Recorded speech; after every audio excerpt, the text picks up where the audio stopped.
ዛሬ ጠዋት ስትነሱ መጀመሪያ ያደረጋችሁት ምን ነበር? አይናችሁን ገና እንደከፈታችሁ ስልካችሁን ፈትሻችኋል ወይስ የምታሳልፉት ቀን በማሰብ ተክዘዋል?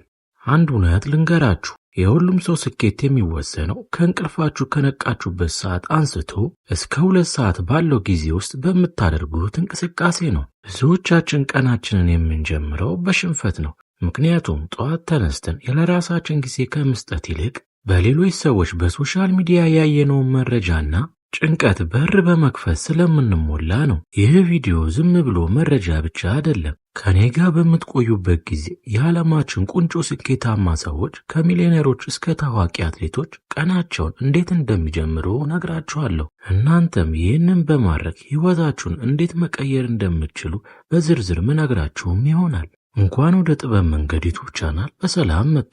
ዛሬ የምንነጋገረው ስኬታማ ሰዎች ጠዋት ሲነሱ የሚያደርጓቸው ሚስጥራዊ ልምዶች ነው። እስከ መጨረሻ ቪዲዮ ድረስ አብረውን ይቆዩ፣ ምክንያቱም መጨረሻ ላይ የምነግራችሁ ነጥብ የሁሉንም ስኬት ቁልፍ ነገር የያዘ ነው።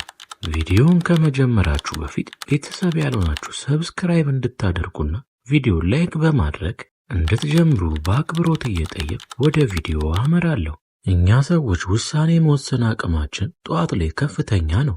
ሰዓቱ እየገፋ ሲሄድ ግን አይምሮአችን በብዙ ነገሮች ስለሚወጠርና መጥፎ ነገሮች ልናሳልፍ ስለምንችል አይምሮአችን እየደከመ ስለሚመጣ ለምንወስነው ውሳኔ ጥሩ ላይሆን ይችላል። ሌላው ነገር ደግሞ ከእንቅልፋችን እንደተነሳን ማንም ሰው ሳይረብሸን ስልካችንን ሳይጮህና ሰዎች ሳይረብሹን የምናገኘው ንጹሕ አይምሮአችንን ነውና በዛ ሰዓት የምንወስነው ውሳኔ ለፈጠራ ሥራ ወሳኝነት አለው።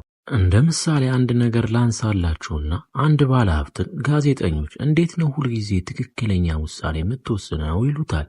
እሱም ቀኑን በዝምታና በንባብ ስለምጀምር ነው ብሎ ይመልስላቸዋል። እኛም ብንሆን ከሱ መማር ያለብን የጠዋት አጀማመራችንን ማስተካከል እንዳለብን ነው። አብዛኛው ሰው ከእንቅልፉ ሲነሳ ስልኩን ነው የሚነካካው። ይህም ማለት ገና አእምሮአችን ሳይነቃ የሌሎችን ሰዎች ችግር ዜናና ጩኸታቸውን ወደ ውስጣችን እያስገባን ነው ማለት ነው። ማወቅ ያለብን ነገር ግን እኛ ስልካችንን ከፍተን ባናይ ዓለም አትጠፋም፣ ዜናውም አይሸሽም። ስለዚህ ይህንን ነገር ከማድረግ ይልቅ የራሳችንን የቀን ውሎ እቅድ፣ ዛሬ ምን አይነት ሥራ ነው ልሰራ ብለህ አቅድ። ምክንያቱም ስኬታማ ሰዎች ከእንቅልፋቸው እንደነቁ የመጀመሪያ 1 ሰዓታቸውን ለራሳቸው ይሰጣሉና። ከእንቅልፋችሁ እንደተነሳችሁ በምስጋና ጀምሮ ስለ ጤናችሁና ከቤተሰብ ጋር ስላሳለፋችሁ ጥሩ ጊዜ አስታውሱ። ይህንን ማድረግ ቀኑን በጥሩ እንደመጀመርና አይምሮአችሁን ቀኑ ሙሉ በመልካም ነገር ተሞልቶ ይውላል። ሌላው ደግሞ ቢያንስ ለ20 ደቂቃ ስፖርት ስሩ። የግድ ጂም መሄድ አይጠበቅባችሁ። ግቢ ውስጥ ወይም ደግሞ በራችሁ ላይ ሊሆንም ይችላል። ሰውነታችሁን ማሳሳብና በፍጥነት መራመድ ደም ወደ አይምሮአችን እንዲሄድም ያደርገዋል። ስራችሁንም ከመጀመራችሁ በፊት አቅዱ። ዛሬ የግድ ማሳካት ያለባችሁን ዋና ዋና ስራዎች ምንድናቸው ብላችሁ ራሳችሁን ጠይቁ። ያቀዳችሁትንም ነገር በዛ ቀን ሙሉ አሳክታችሁ ከዋላችሁ ያ እናንተ አሸንፋችሁ ነው ያላችሁት ማለት ነው። ሌላው ደግሞ አይምሮውን መመገብ ነው። ቁርስ ለሰውነታችን ጠቃሚ እንደሆነ ሁሉ ንባብ ደግሞ ለአይምሮአችን ቁርስ ነው። ለ20 ደቂቃ ያህል አነቃቂ መጽሐፍትን ማንበብ ወይም አዲስ ክህሎት የሚሰጡ ቪዲዮዎችን ተመልከቱ። በየቀኑ አዲስ ነገር የምትማሩ ከሆነ በአንድ ዓመት ውስጥ ያቀዳችሁት ቦታ ማትደርሱበት ምክንያት ስለሌለ እነዚህን ነገሮች በየቀኑ ከእንቅልፋችሁ ተነስታችሁ ፊታችሁን እንደምትታጠቡት ሁሉ በየቀኑ እነዚህን ነገሮች ደጋግማችሁ ማድረጋችሁ በሕይወታችሁ ውስጥ ትልቅ ለውጥም ታመጣላችሁ።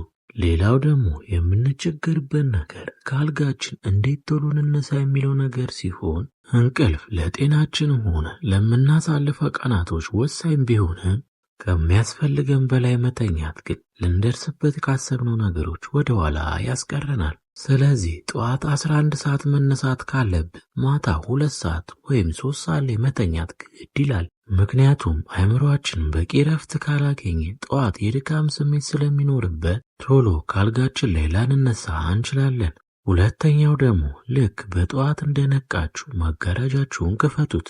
የተፈጥሮ ብርሃን ለአይምሮአችን መንቃት እንዳለብን መልእክትም ይልክለታል። መስኮቱንም እንደከፈታችሁ የጠዋቱን አየር ወደ ውስጣችሁም ሳቡት። ማታ ላይም ከመተኛታችሁ በፊት የጠዋት ልብሳችሁንና ልታነቡት ያዘጋጃችሁትን መጽሐፍ በማዘጋጀት በአቅራቢያችሁ አድርጉት። ምክንያቱም ጠዋት እንደነቃችሁ ስታዩት ለመወሰንም ይረዳችኋል። ከእንቅልፋችሁ እንደነቃችሁ የመጀመሪያዎቹ 20 ደቂቃዎች ከባድ ቢሆንም ውሳኔ መወሰናችሁ ግን የሚቀጥሉትን 20 ደቂቃዎች ውብ እንዲሆኑም ያደርጉታል።